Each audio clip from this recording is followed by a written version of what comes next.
Hello, listeners. Welcome back to the Science of Self. Thanks for joining us today.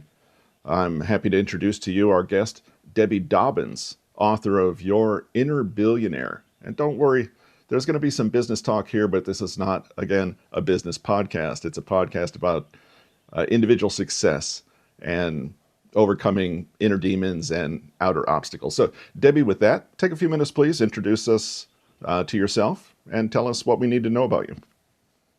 So I've recently called myself I am the queen of magic, so we'll start with that conversation. And I got so much conversation with people when I'd say I'm the queen of magic, they think I'm a witch. And that is absolutely not what that is. And when I refer to the word magic, I'm talking about the magic that we all have inside of us, whether it be through the mindset or more importantly, all of it contained in our body through our emotions. And so at this point in life, I'm calling myself the barefoot thought leader because I love being barefoot. Like I've spent a lot of time in Playa del Carmen, Mexico on the Caribbean, which is where I wrote my book, Your Inner Billionaire. And I've had people say to me quite often, that actually, I don't really want to be a billionaire. And I realize that I don't want to be a billionaire either in my bank account, but I want to be a billionaire inside so that I enjoy life from the same perspective that billionaires do, which is the sense of freedom. So my primary clients are women, and I help women awaken their inner billionaire because it isn't a journey of finding and discovering yourself. It's about revealing yourself. And when you shared at the beginning that it's about enjoying our lives, we really, really, really have the opportunity. Every single human on the planet has the same opportunity to create a life of their dreams, to do, be, or have whatever they want, and that's the essence of the book. And I approach it from a different place than just mindset, because for years I've been on this self improvement, metaphysical journey, science, quantum physics, all of that. And what I've realized is it's not just about the mind. The mind is just one component. All of everything that we have, all of our memories, especially our money stories, are contained in our body. So, really, it is your nervous system, your body, that is your real bank account. If you really understand the component of how you're driving through the world, it's actually through your body. Thus, we're in these human bodies. So, that's my mission in life is to have everyone reveal their inner billionaire because everybody has one. And it's just a matter of revealing. It isn't about chasing anything, it's just about uncovering who you truly are. Okay. A real billionaire, if we're talking in terms of dollars, obviously has none of those worries that the rest of us have about paying bills and keeping food on the table or paying for the house, keeping the roof fixed and so forth. The inner billionaire has those resources so that if the roof is leaking, what's the approach then? The outer billionaire would fix the roof. Your inner Right. billionaire, if the roof is leaking, what do they do? Well, first of all, I approach this from a holistic place because when I wrote the book, I was telling my story. I wrote this as a love letter to myself that I've been an abundance teacher for probably 30 years. And I did approach it of how to make money and how to have a mindset, which is really fantastic. We need all of that.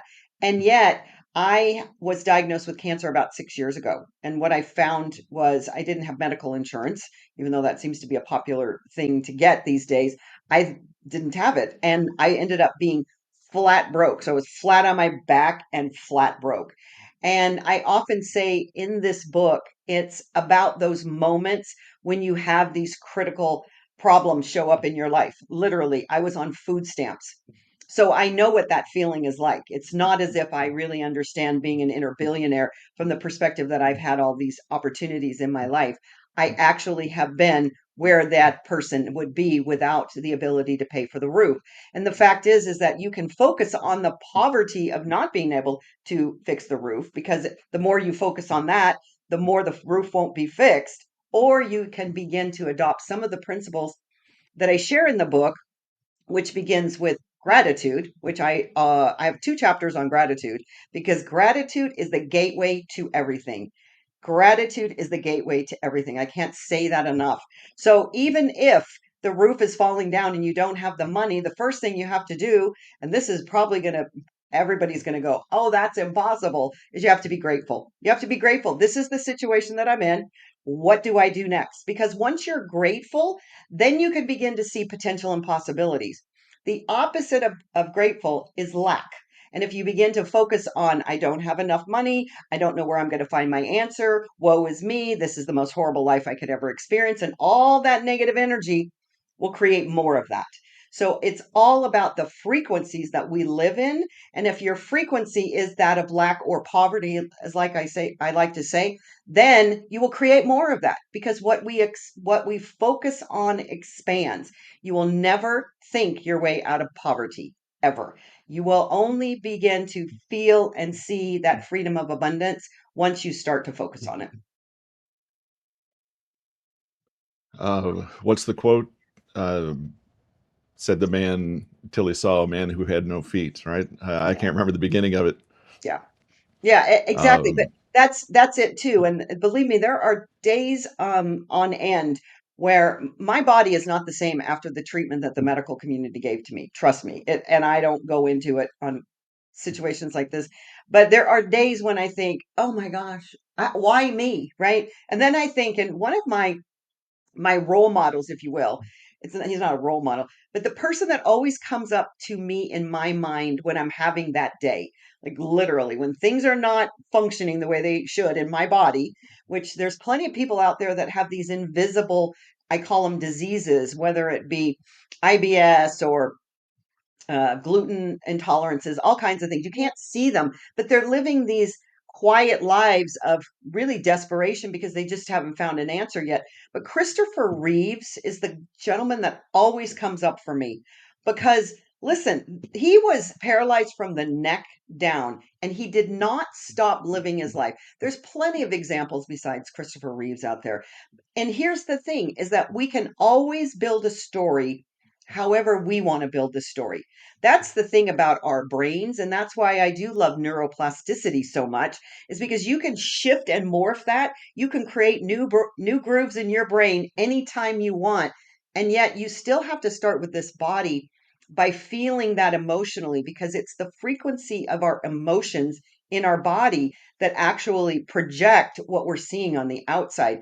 So, just to use the roof example, if I'm sitting in the middle of my living room and I have a leaky roof and I see that I have no money, and if I start to focus on all the negative, I'm going to see more of that. If I begin to say, wow, I'm really grateful for this because every opportunity in my life, which seemed like a challenge, ended up being something magical for me.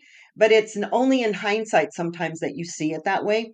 And I have a meditation that I share with my clients. It's a 7-minute meditation and it's entitled Everything is Working in My Favor. So if we wake up in the morning, like I said, it's a 7-minute meditation, and you listen to that and you believe that your life, everything is working in your favor, no matter what it is. This is the problem is that we have built stories around everything that we see and we have compartmentalized it to an opinion of what that looks like or what that should mean for us. And when I talk about revealing your inner billionaire at the beginning of every course that I've ever taught is you have to completely change who you are. You will not you will not see a difference in your life unless you become a different person than you were the day before because the day before created who you are today and what you see today. So it really is so important for us as the human species to stop blaming and pointing fingers and complaining and start really operating at a very high vibration, which is gratitude and giving and loving and communication and connection and all these good happy qualities. But they truly do build a life around you that is absolutely sensational. no matter the circumstance, it can be sensational no matter where you 100%. are, what's happening to you. Right. It's all here and here. So let's stay on gratitude for a Yeah. few minutes because we all know if you've looked at any of the research, our listeners have looked at any of the research or the studies, it's proven scientifically that gratitude benefits you on a moment by moment basis through your daily life. A lot of Yeah. times when I first think of gratitude, let's stick on the leaky roof. We'll beat this one into the dirt.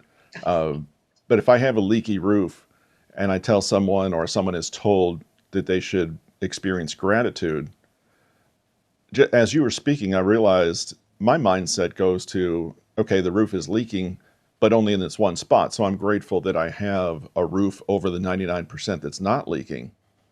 But what just came to mind as you were talking, I'm not just thankful for the 99% of the roof that works, but I really need to be thankful, need to have gratitude for the whole itself, for the bad. It's not being grateful for all the nice things that overshadow by preponderance of the evidence the one bad thing. It is the bad thing itself is where the gratitude needs to be directed. Yeah, yeah. So as I said, I have two chapters on gratitude because it's such a huge, well, I call it a gateway. And so the first chapter on gratitude is about the science behind it because I really nerd out over science. And as you just stated, there is just volumes now of scientific research. Like this gives me goosebumps when I talk about it because there's so much science. I love science and spirituality, or consciousness, if you will, because they're two sides of the same coin. They really truly are. And so the science is important for us to understand that actually where our body is just a bunch of chemicals and hormones. And so when we activate that essence inside of this body of gratitude, the vibratory frequency just up levels and we feel all of these wonderful feel good chemicals, all of the dopamine and all of those good things. So the science behind it is already there. And part of being in that frequency of gratitude is this feeling and this emotion of why would I want to even be grateful, as you said, for a leaky roof? Well, okay, there's a lot of people in the world that don't have a roof. Literally, they don't have a roof at all. And it's not about comparing because I don't like to compare on any level, but it's also about realizing how much we already have. Because if we can't get into that space of acknowledging and being grateful for what we already have, I have this saying, and I learned it from an abundance teacher years ago. Her name was Edwene Gaines, and she says, "Listen, honey, if God can't trust you with what you got right now, you aren't getting a whole lot more." And I love that so much because one of the things is we get to this place where we get a little like we deserve, and the fact is we deserve to be happy. We don't deserve stuff, and stuff comes when you become happy. When you're grateful for where you are, where you're planted, bloom where you're planted, then life just becomes absolutely sensational. It opens up in these amazing ways. And then from a spiritual perspective, they say, I don't know who the they person is, probably anonymous, that the only prayer that is ever needed is thank you. So if we're living our life saying, I am so grateful for, first of all, a lot of people, the only thing they can say they're grateful for is getting up in the morning so that they're above ground. That's fantastic. One of the things I teach in the book, though, is about how you're grateful. So I used to do this years ago. I had started a little program, the abundance recipe, or I forgot what I called it. Anyways, it was about writing 10 things you're grateful for, right? So that can become very routine and rote. What I'm talking about, that gratitude that you feel all the way down to your toenails. And then you create that energetic vibrational frequency that is unstoppable for creating more good that you see in your life. So I really want to encourage people to say, well, why am I grateful? What is making, I could look around, I tell this to clients, look around the room that you're in, and I could pick 15 different things or more out of this room and say, oh my gosh, I'm so grateful and blessed that I even have that. I mean, I have so much electronic equipment, it's obscene. But the fact is that I am so grateful for every one and every bit of it because it allows me to do things that I can make an impact on the world. But when I was broken on food stamps, I was just grateful that I had the food stamps. Literally, I could say, this is how much money I can go to the grocery store and spend on myself and make myself healthy again. It's never about how much of anything, it's just really diving into the gratitude for what is happening in our lives right now. And I can assure you, there are so many people on the planet that don't have near what we have, especially in the United States, that we get a little take things for granted. And it's about not doing that. It's about really appreciating everything that's in your life right here, right now, that will allow more to show up. So, to cultivate the gratitude, do you recommend a gratitude journal as you might read a lot of places? It sounds like you might, but you might not. I couldn't tell which direction you were headed there. You said a list of 10 things, but that can become rote Right. and standard. It's like, oh, I like that lamp. Thanks for this microphone stand. This pen works. That's good. Okay, there's my 10. Now I can grumble through the rest of the day. Yeah, and that was a little bit how I was probably 25 years ago. And it's all any type of gratitude is good. The more you can resonate in your body with it. So everyone is, well, a lot of people, I wouldn't say everybody. I have a family member that doesn't understand how to tap into their feelings. But we do have these emotions, and the emotions are the things that cause the chemical reactions in our body that then charge up the frequency. And this, I call our brains our little AIs right now, because the AI is connected to the nervous system. So it really is about slowing down, number one. So whether you're going to do a journal, you're going to do it through meditation, or you're going to do it just by being out in the world. I'll drive in my car and I can bring myself to tears, literally, because I am so grateful. I live in a little tiny town in Texas that most people would say, well, I don't want to live there. But the fact is that I find those slices of life throughout my day. I don't have to do it formally, although I do. It doesn't, there's no structure to gratitude. And I think that's the most important thing to answer your question. There is not a structure to gratitude. It's whatever is going to allow you to feel emotionally that feeling of appreciation for whatever it is in your life. So I can feel that sense walking in a park. As I said, I live in a small town and we have a man made waterfall. Like people make fun of it. And I was there yesterday and the spray from the waterfall coming onto my face. Like this doesn't cost any money for me to walk to the park, go to the waterfall and sit beside it and feel that. And just the absolute essence of joy that emotes from me because I have this opportunity to be in an environment that some people take for granted that I just think is beautiful and wonderful. Same thing, it's spring right now. Spring in Texas is wildflowers. It makes me so happy and I'm so grateful to be in nature. Nature is the most beautiful thing on the planet to share with us. My niece has a private school and they're incubating chicks, right? So they got eggs. And so for half an hour almost, we sat with her and her children watching these chickens being hatched.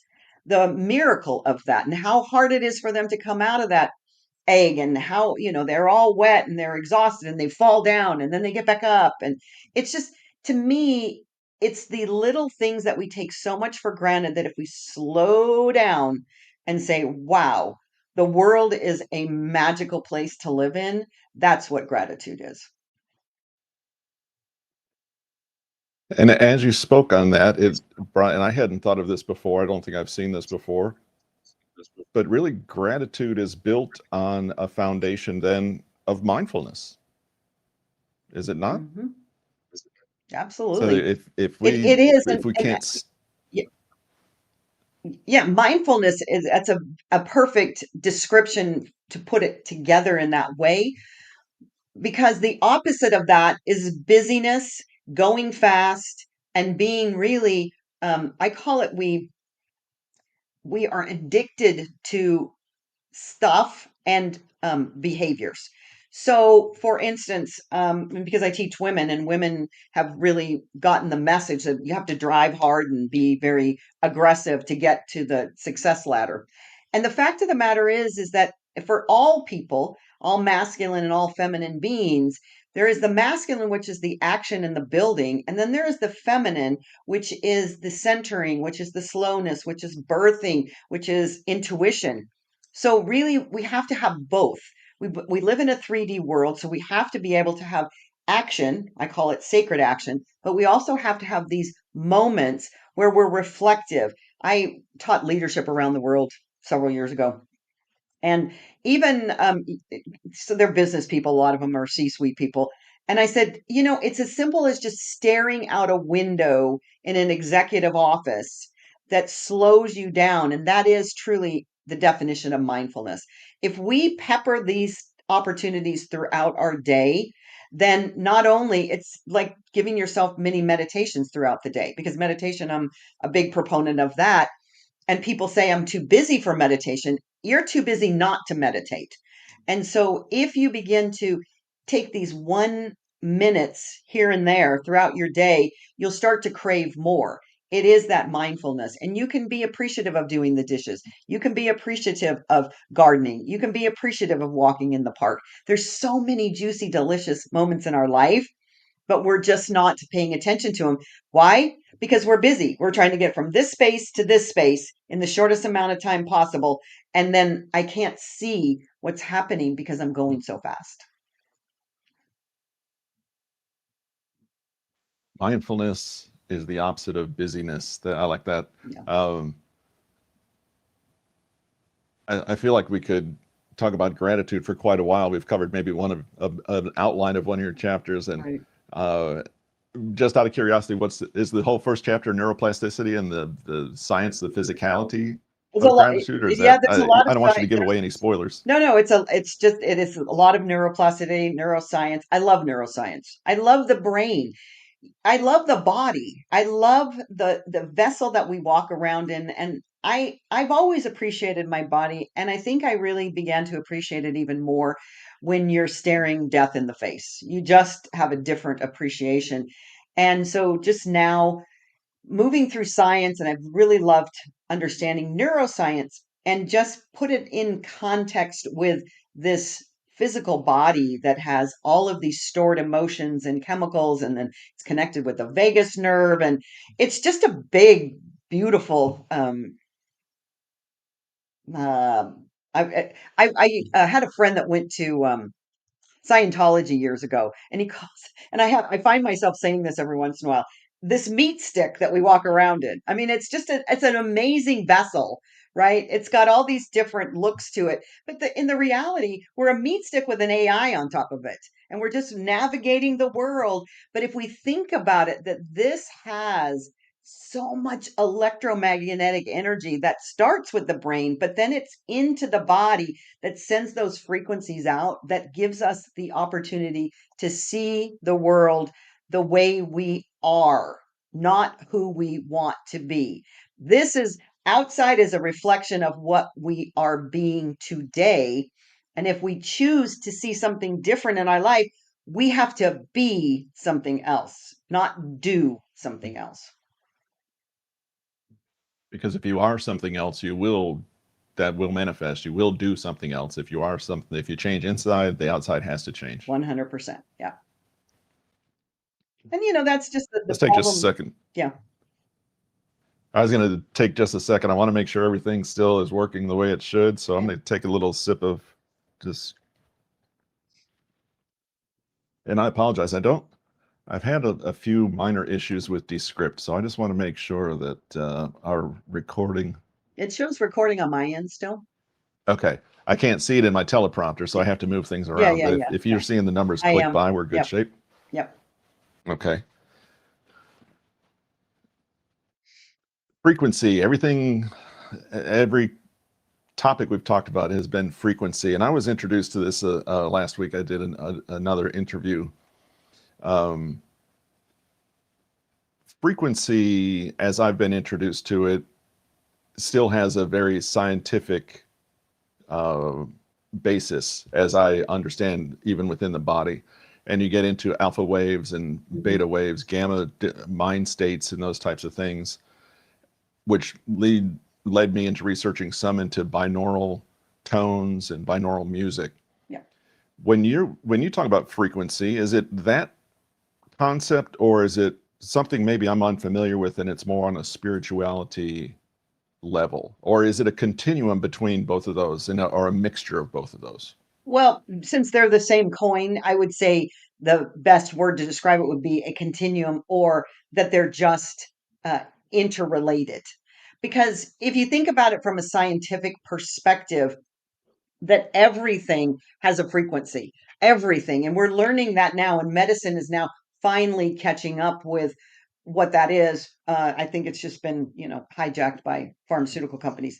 But let's just say, like, this tape has a frequency, a literal frequency. It's a vibratory thing. Everything is not matter; it's energy. So this has a frequency. This piece of paper has a frequency. This book has a frequency. We have a frequency, and our frequency is predicated on a couple of those factors that you just shared, and it is the brain wave frequencies, the alpha, the beta, the alpha, the theta, the delta. And so I became a hypnotherapist. Oh gosh, I was telling this to somebody else the other day. I can't believe it's over 30 years ago, like 1995 or something. And that's when I really began to learn about the brain frequency. So, like, everything is now, you can have an EKG and EEG, and they can measure those frequencies. And so, the slower the frequency in your brain, we'll just use that one for the first part of this conversation. Beta is we're in beta most of our waking life, right? So beta is like it's like staccato. It's like, and the higher your stress level is, the more your beta is. What we want to do is get into the alpha, which is a slower brainwave pattern. And if you've ever seen it, it's just like looking at a sound graph. Once you get down to alpha and then beta and theta, those are the receptivity brainwave patterns.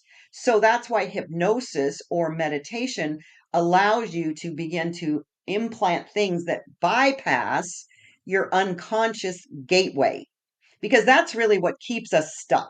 We're in beta, we're just repetitive, we're doing what the AI tells us, and we keep going forward. So if you think about that, that is one level of frequency here, but we also have frequencies here. So frequencies come from not just our thoughts, because thoughts can then create the emotions that we have. They're really, once again, there's an intersection called the vagus nerve. So in your body, your frequencies, if you are sad, right, you can feel the energy is different than if you're exhilarated with joy. Those are frequencies. So there are all kinds of emotions. There's basically seven of them, but then there's offshoots of them. And the lower vibrational frequencies give you lower vibrational outlook. So they're all the negative emotions. It's fear, it's greed, it's envy, it's all the things that we say, we don't really want, but we practice them anyways. And all of the other vibrations are love and communication and connection and joy and happiness and all of those. So if we can continue to keep our body in this up leveled vibrational state, and it's borne out by the old adage that says, hey, did you wake up on the wrong side of the bed today? I know we've all had this experience, right? For some reason, we get out of bed, we step on the kids' Legos, and now we're pissed and we're off to the races, right? The coffee maker doesn't work, and the wife is in a bad mood because it's her cycle. And, now you go to work and your boss has had a fight with his wife and he's yelling. And it's like, how have I created this? We've created it because we are setting up the vibrational, because our aura is all vibration around us. It's this electromagnetic energy. And if we're creating that, then we're drawing it in. It goes back to that thing that what's the law of attraction, the secret, the Rhonda Burns wrote. It's not about we are attracting it, but we're actually absorbing the energy around us that's allowing us to see good or not so good. And the good news is we can change it at any time. We can change it right after we hit the Legos or stepped on the Legos, or we can change it when the coffee maker didn't work, or we can change it when, the wife wasn't in a good mood. We get an opportunity. And I often use the example of when somebody's going on a diet and then they blow it, right? Oh my gosh, I went to work and there's donuts and I couldn't help it and I ate a donut. Oh, I might as well give up for the rest of the day, right? But we have adopted that philosophy that once we're down a path, we need to stay on that path. The reality is that we are at full choice at every second of every day to make a decision. How do I want that vibration and that frequency to show up? And it's the higher the vibration, the higher the frequency, the more good you see. And then if you see stuff, everybody's going to have a family member die, or you're going to run into an automobile accident. Events happen. It's then how do we choose to respond to that? How do we respond? Because that is what then drives what else we're going to see. There's almost no school of thought that I've come across that doesn't, at some point, not boil down to that, but include that thought of it's not the circumstance, it's the reaction. Right. Uh, just like it's not the emotion, because you can't dictate emotions, Hmm. but it's your reaction or what you do because of that emotion Right. that can become the crux of the problem or the source of the solution, possibly, for whatever the issue is. Hmm. So let's talk about that for a second too. So Okay. when the first two chapters in the book are about identifying your money story, because here's the other part of the brainwave patterns, and I'll talk about binaural beats in a second too, because those are fantastic. Oh, great. So, but what happens is when we are between the age of 1 and 8, this is all science. When I espouse these things, I'm not making them up. They're all scientifically backed, and I just don't quote the sources because it takes so long. But the fact is that between age 1 and 7, our brains are in that alpha pattern, which is the receptive pattern.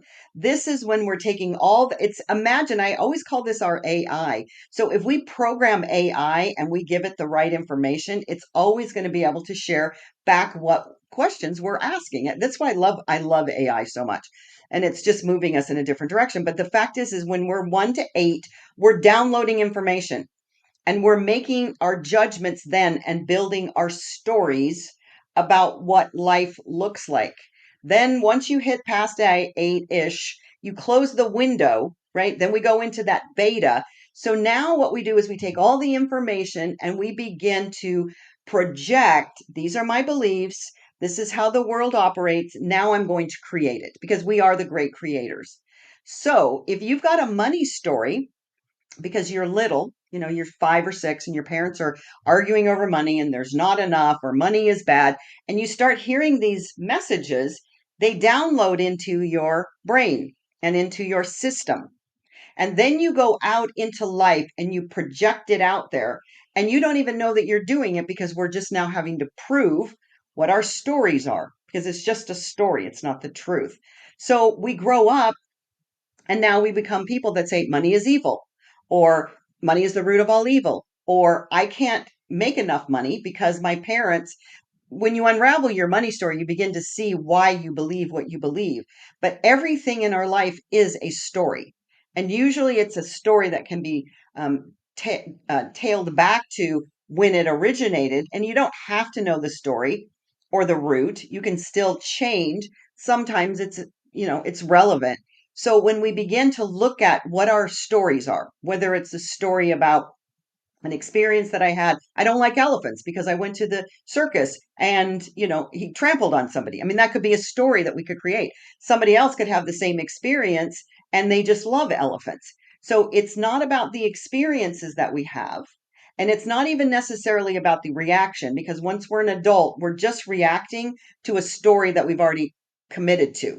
So if we begin to look at our life as just a series of stories that we've told ourselves, that's when we are empowered to change the story. So with binaural beats, what that allows us to do is to get into an alpha state because I've had this conversation with so many people. I just can't settle my mind. My mind is too busy. I can't meditate. I'm like, okay, you can meditate and you don't have to do it the way that you believe that you've been told to. Binaural beats, I discovered them probably 20 years ago. And another science aspect. So basically, the easiest way to describe a binaural beat is a frequency is going in one ear. You have two headphones with it.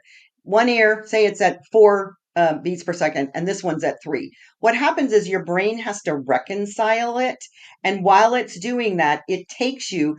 And the first time I ever heard about binaural beats, it said it takes you immediately to that same state of mind that Tibetan monks get in. And I went, well, I'm all on that program. Please sign me up. And what I discovered is that it works. And it is absolutely phenomenal how deeply you can get into meditation if you use binaural beats, but there's so much of it on the YouTube and the internet now that sometimes I question whether or not they're really truly. I've created my own, but it is so fascinating how we can just allow the brain to more or less just center and link into what is that true receptive energy, which is alpha, theta, and delta waves. So I love binaural beats. I recommend them for everybody. I've talked about them probably ad nauseum for 20 years, and they are fabulous. And most of my meditations that I share with my clients have a binaural beat underlaying, because if you hear a binaural beat, it's like zzz. So you have generally meditation music on top of it. You created your own. Yeah. It's just putting two frequencies together so that they have to reconcile in each side of your ear. Okay, so you didn't bury it in the music like most of the presentations that I've seen, at least, is a beat, as you say, under some mystic music, It is. but it's It the is. beat itself. Nope, it is. Yeah. It's underneath it. But when you create music, if you've ever done that on Audacity or something, you have tracks. So I'll have Hmm. a guided meditation track, and then a beautiful meditation track, and then the binaural track underneath. Your brain only hears the binaural though from that reconciliation point. Can you point our listeners? Do you have something available that I they could do. just hop on the web and? I actually have not. I just created the opt-in funnel Okay. because I was going to give away my Divine Wealth Activator, which you can get at just typing in the URL divinewealthactivator.com, and I'll send it to you. And if you want to actually just do that, it's not on my website yet. I created this the binaural beat one, the 7-minute one that I shared in the very beginning, that everything's working in your favor. I created that probably less than 6 weeks ago for a course that I Oh, created for the book. So I haven't given it out to the public. But if they join, or if they want to get the divinewealthactivator.com, just divinewealthactivator.com.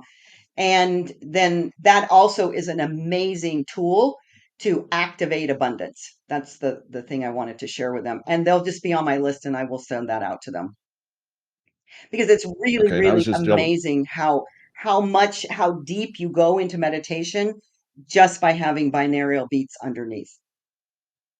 fantastic. There's so much out there, but I don't trust I necessarily know. any of them because they're not from people I know. But Yeah. so it'd be interesting Yep. I to made have mine. a Mine are mine, so nobody can take them away from fantastic. me.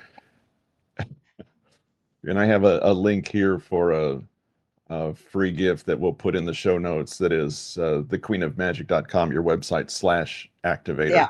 It's that one or this one. I just found a website, or got a URL that said Divine Wealth Activator, because I thought it was easier to say.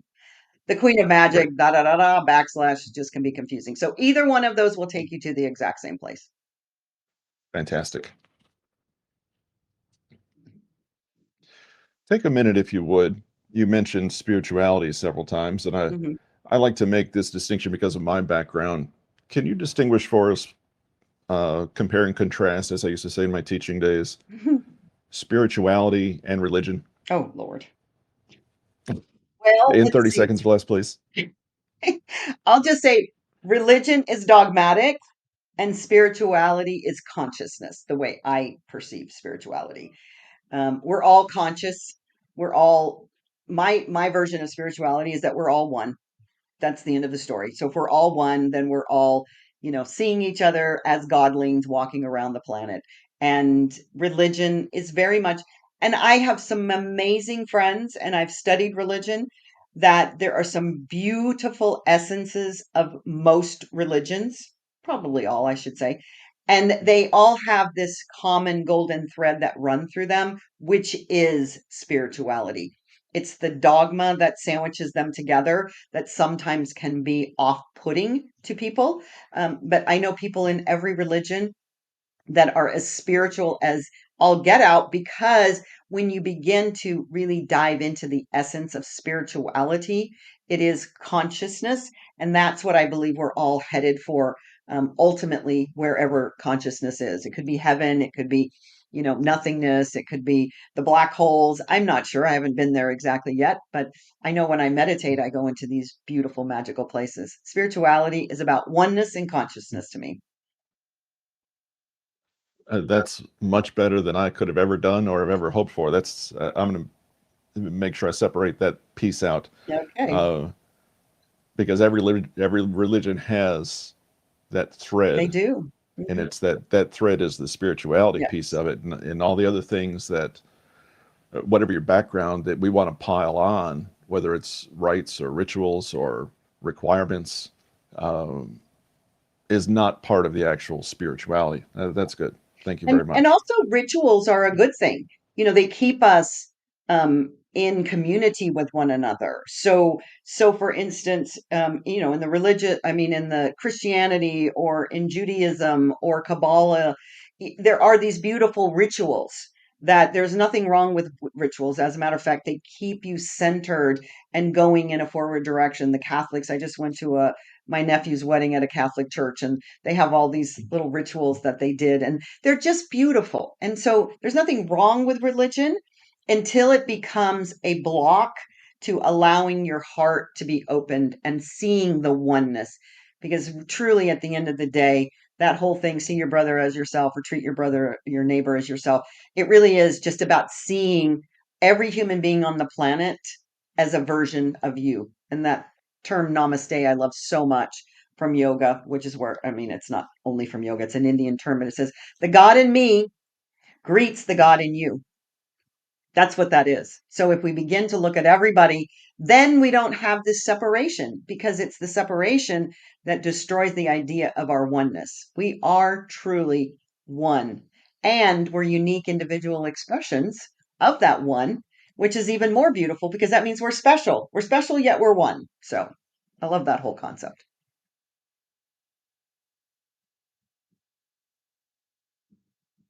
I'm going to take a few steps back because your phrase, money story, is very important in your process. And money story ties in with your concept of the inner billionaire. But on a broader scale, my background, again, is more CBT and, you know, maybe a little NLP, a few of those treatment processes, however, schools of thought, whatever you want to call them. A money story seems to be, correct me when I'm wrong, a specific instance of just a general cognitive distortion or a mind block that we have set up on any particular topic. You Mhm. are going from the financial viewpoint of Right, things and using that as a hook to hang everything on. right. Uh, is it that different from a cognitive distortion? And maybe other than it sounds a little more applicable. And when someone hears cognitive distortion, they might think, What the I heck don't is know. that? Right? No, you're right. It's a big word, cognitive distortion. So it is an easier phraseology. And I also have a chapter in the book called about languaging, our abundance languaging. When we begin to pay attention, and everything that I teach is about awareness, you have to have an awareness of what's happening to you and how you operate. And I can't remember what you said at the very beginning, or maybe I was looking at your podcast, but um, there was a book by, I forget who it was, but it was called The Owner's Manual. Like, we have no idea. I believe that there needs to be an owner's manual for how we as humans operate that's given to us in the delivery room. Like, we don't have any idea. We're just trying to figure it out. And so now there's a lot of information, but those stories, whether they're cognitive the way you describe them, or I call them a money story. They're just stories. That's all they are. And I use this example. There was a gentleman on a documentary I was watching not too long ago, and it was about people having traumatic experiences. Literally, a lady was completely burned from head to toe. And, we can all come through these horrific experiences. But this one gentleman was hit by a semi truck. I think he might have been on a bike. Anyways, he was devastated. He almost did die, and he resented the person that hit him for years. So we get to the point in the story where he's talking to a therapist, and he says, I got hit by a truck and I almost died. And the therapist said, You got hit by a truck. He's like, And I almost died. And the therapist said, You got hit by a truck. And he says, and I almost died. And the therapist, this is the first time that he'd ever had someone confront him. And he said, but you're sitting right here. And he says, you got hit by a truck. Everything after that is a story. So this is what happens because we're little. We don't have the cognitive ability that we do when we're 23 or 45 or 80, right? But we've taken that story as if we were this little 8-year-old and still perpetuated it over and over and over, whether it's the elephant at the zoo or in the circus or it's our money stories. And until we begin to unravel that and see, oh my gosh, how many times have I told this story to myself? And one of my favorite authors is Byron Katie, who wrote a book called Loving What Is. And she has 4 questions that you ask yourself about any belief that you have. Because my opinion is that everyone should question all of their beliefs because that's how you grow. And her question is this true, right? Whatever it is. So let's just use money as the root of all evil. Money is the root of all evil. That's my belief. The next question is, can you unequivocally prove that that's true? Well, no one can. You can't because there's other people that don't believe it. So any belief that you have is based on a story. And if we begin to delve into our stories, whether we call them cognitive or we call them stories, it's the same thing. It's just the story. And if we begin to break down where the story came from, what's the experience that I had, and just extract the experience, that's it. Now, does that work simply for maybe PTSD or something like that? No. But here's the thing is PTSD is also landed in the body and there's all kinds of modalities now that they're coming up with, but the fact is that it's still a story. And so when you can separate the experience away from the story, then you have the ability to create another story. But yes, I agree with you 100%. I'm not often right, so I'm glad to hear that. Um, it's similar to the religion. In religion, there's that thread that goes through all religions, and I'm getting as I get more and more exposed to other forms of therapy or mind work or whatever you want to say. There's a lot of threads that are similar through each of those. They're approached from different viewpoints, and they have the different practices, maybe, but uh, there's still a foundation of things that a lot of these working processes come down to. I find it very interesting as we explore more and more. There's so many questions I still have. Can we go back to if you talked about your cancer diagnosis and being at the bottom? Did I, if I read it correctly, you were having a level of success Hmm. before that. This was not, and you lost all that. Can Yeah. you, and I don't want to delve necessarily into areas that are not appropriate or we don't have time for, but every great success story has that bottom out Hmm. process. Can you give us a are you interested in giving us a little more on that in this forum, or is that best held for another time? I like to share that story because it really gives people an opportunity to see that I I've had success in my life and I know how to create wealth. And at the same time, they'll say if somebody wins the lottery and they don't know how to create wealth, that they'll lose their winnings in whatever period of time. And that really truly is. So I have a abundance and a money consciousness. I already have that. And so it's not as if that was my first rodeo of not having any money. 2008 was a perfect example because, life happens, events happen. That was a worldwide event in 2008. And everything I had was tied to the real estate and mortgage industry.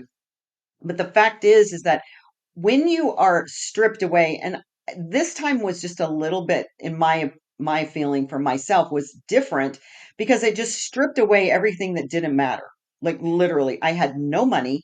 I was on food stamps and I was literally so sick I could barely get out of bed.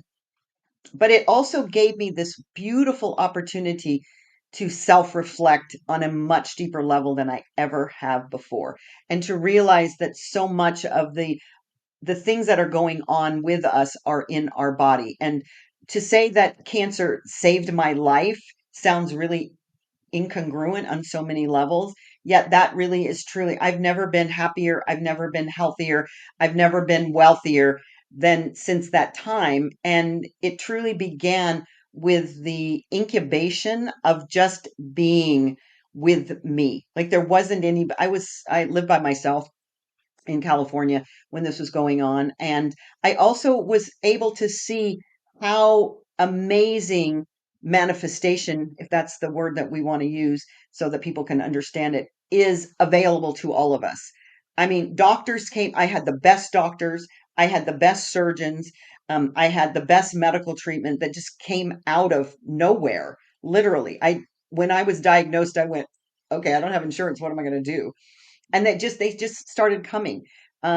People were showing up to give me food. People were showing up to take care of my cat when I had to go into the hospital for surgeries. I had the most amazing nurses. And so it was just this blend of really being, once again, going back to the whole gratitude thing, that I could be so grateful for a time in my life that so many people would have said, wow, I don't want to be in this experience. And yet I just blessed it every step of the way. The first few days were probably what everyone will experience if they've ever had the cancer diagnosis. I thought, "Oh my gosh, I'm going to die." And then as soon as I got over that, because then I'm not afraid of death anymore. It's like if that's inevitable, that will be fine. And yet what is the real true meaning of being here on planet Earth? And it is about having freedom to do what you want. Money will always come, and if you do not find that sense of gratitude and appreciation and happiness within yourself, it isn't something that's outside of you. And I watched a documentary on the weekend by Harvey Levin, Mr. Hollywood guy, and he was doing a thing on Justin Bieber. And he kept saying throughout this piece, Justin Bieber made between a half a billion and $1 billion, and he's broke, but he's so unhappy. It isn't about the stuff. It never is. Like, I got great stuff, don't get me wrong, and it's nice. And yet, I know if you can be happy with nothing, that is the true essence of being an inner billionaire. It really, truly is. And from that, and I've taught this principle for decades, but more now since I wrote the book about gratitude is the gateway. And if you get really grateful for where you are right now, then amazing things happen. I say it's magical, but it's not. It's just a reflection of your inner self. Thank you very much. I appreciate that. It's very good. We're closing in on an hour here, so let me ask a few wrap-up questions, if you don't mind. First of all, tell the listeners if they wanted to uh, make use of your services, what's the best way to get in touch? What do you provide? I think I saw you have different things you offer. Yeah. Did I not see workshops and Yeah. individual things? Can you give us a quick rundown on what's there? I'm assuming that your website uh, is the place you would point them to, but just a quick elevator pitch on what you do professionally. So basically, though, as I said, I work mostly with women, even though I've got some beautiful men that have a lot of feminine, and I mean that feminine energy from the fact that they have soulfulness. It's not that they're, you know, this, but anyways, so I do teach women how to build soulful businesses, because at the end of the day, you cannot build any business. And this is the thing I think that triggered me from the very beginning was I would watch things in the middle of the night about you can make so much money with real estate and I'm going to teach you this program. And the fact is that what I would see is people would try that, but they don't have the consciousness. They don't have the abundance consciousness. So that's why I invite everybody to get the book, because that will begin the foundation of allowing yourself to receive more. Because most people have a receiving problem. It isn't about anything else other than the fact that their worthiness quotient of receiving is blocked. So I teach women how to build businesses, um, double their income in 90 days. I've got a time bender process that I've just recently created that helps you bend time so that you create more time for yourself. Because what we do is we live in this world of stress and overwhelm, and all of that is keeping us from our good. So now, with all this AI help, we should be having these lives that are much more expansive. And I still see people working harder and longer. So to find out more about anything, you can put thedebbydobbins.com. That's my website, and it'll lead you to some of the programs. But I would say the best thing you can do right now is opt in for the Divine Wealth Activator. Just type in divinewealthactivator.com. It'll take you there. And it's a great jumpstart to begin to start building that consciousness for wealth building. It just clicked divine wealth. Means a lot more. There's a lot of meaning behind it, other than just Honey. what you see on the surface of it. Yeah. Looking back over the past discussion, Yeah. I like the concept and I like the approach. Two things. We're familiar, most of our listeners, most everybody are familiar with the concept, at least this, not the actual items on Stephen Covey's 7 Habits of Highly Successful People. If you had to list, say, the top few, you've talked about meditation and mindfulness and gratitude, but along the lines of the 7 habits, what would you say for you? Or maybe a couple of the foundational ones and one or two that might be less known or less practiced, but it's something you found for yourself. Yeah. So one of the things I start out in the course with I call it Ignite Your Inner Billionaire. So we take the book and do it in a course. And anybody can do this just by this simple instruction. I call it future journaling, but there's not a journal involved. So everyone has one of these. They have a phone. And the reason I use this, you don't call anybody, but it doesn't feel weird if you talk into it. Like if you hold your phone up and you talk, you don't look like you're a crazy person on the corner. And so basically, just act as if with that frequency, pick up your phone and act like or imagine that you're talking to a friend about your future. So I woke up today and you can't believe the deal that I got. Oh my gosh, everybody is so excited to be working with me. Or you can't believe this brand new house that I just went into contract on. So future journaling is just about being in the present moment as if it's happening right now, but letting that energetic feeling come up into your body. You can do it anywhere, anytime. And even if people are listening to you, they don't know who you're talking to. So that's one little wonderful trick and tip that I can share. Gratitude is the gateway. Absolutely. 100%. We talked about that enough, but gratitude, just begin right now practicing gratitude. And then giving. Giving is really an important ingredient to building abundance, whatever you're giving. So when I talk about abundance, it's a holistic approach. So it's abundance of relationships, it's abundance of wealth, it's abundance of health, it's abundance of spirituality. So there we do a wheel and we talk about all areas of your life. If you want more of whatever you say you want more of, then give it away. So let's say you want more love, give more love away. You want more money. And I'm not talking about it from the perspective of obligation, because I have a lot of times people share with me, oh, I give 20%, and they're doing it out of obligation because they've learned it. That's part of their money story. What I like to do is give a new technique of giving from the perspective of your right hand does not know what your left hand is doing. Because when you give, you have to give freely and without anybody knowing it. So I have a whole series of techniques that we use in the book and in my courses of how to give that's fun. Literally, when we do this activity, people get so excited about it. I could go leave an envelope of money at a park, at a swing where I know moms go that need help, right? But I'm not there watching anybody get it. When you give, it's releasing it into the universe without any expectation of return or how somebody's going to deal with it. I used to do this years and years and years ago. I would take a card, a beautiful card, and I would write a note, this is just God in the universe saying, you're loved or whatever. And I put $100 bill in it and I would drive through a neighborhood I would look at like that person looks like they might want money, and I hand it to them, and then I would drive away. And the key was I would never look in the rearview mirror to see what their reaction was. Because here's the thing is that we get attached to our giving when the reality is if we just give with no expectation, that's when the real magic happens. So those are my three. Do a future journal, gratitude, gratitude, gratitude, and giving away with no expectation. Those are very strong.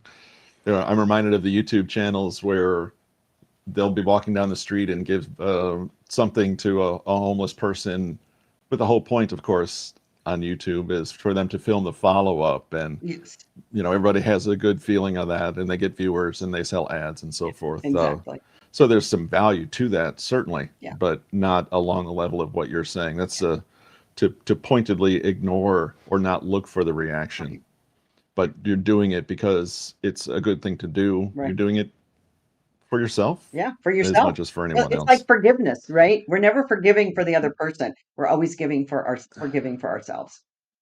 Very good. Very good. We've covered a lot. I've learned a lot. There are a lot of things we could still talk about. Maybe we can do a follow up sometime in the future. I like to close out with the same something similar in each interview or conversation that I have, because most people have the dreaded question that gets asked, or their favorite question that doesn't get asked. Um, so I'm going to ask you to close out the podcast. If you have anything left, a quote to share with our listeners, a final point, an important question that I didn't ask, is something you want to expound on. What final thought can you give us, and then we'll sign off. I think one of the things that came up for me when you were talking about Stephen Covey is it's really, really if people begin to make this shift, even though I wasn't expecting to share this, but you triggered me with Stephen Covey. He says, seek first to understand, then to be understood. And I think in the world that we live in today, if we could just practice that more, then that would make a better world. And then one of the other things that I often share with people and ask myself when I'm in a challenging situation or somebody's pushing my buttons is, what would love do? And if you ask yourself when you're in the middle of customer service, people are always the ones that get me a little triggered. I have to stop and go, what would love do? Love wouldn't yell at them. So I think those two things, seek first to understand and then to be understood. And then what would love do in this circumstance? And if you haven't read Stephen Covey's book, then go read the story where he talks about that with the it makes me cry every time I think about it. The guy on the train with the kids, right? We never know what someone else is going through, and we judge it as if we do. And so if we seek to understand, if we just begin to practice that one thing, life will become better. And my book is available on Amazon if you want to go check it out there as well. That's right. Debbie Dobbins, links for your book and your website are going to be in the show notes. Thank you so much for your time. I appreciate it. And listeners, thanks for joining us this week, and we'll see you again next week.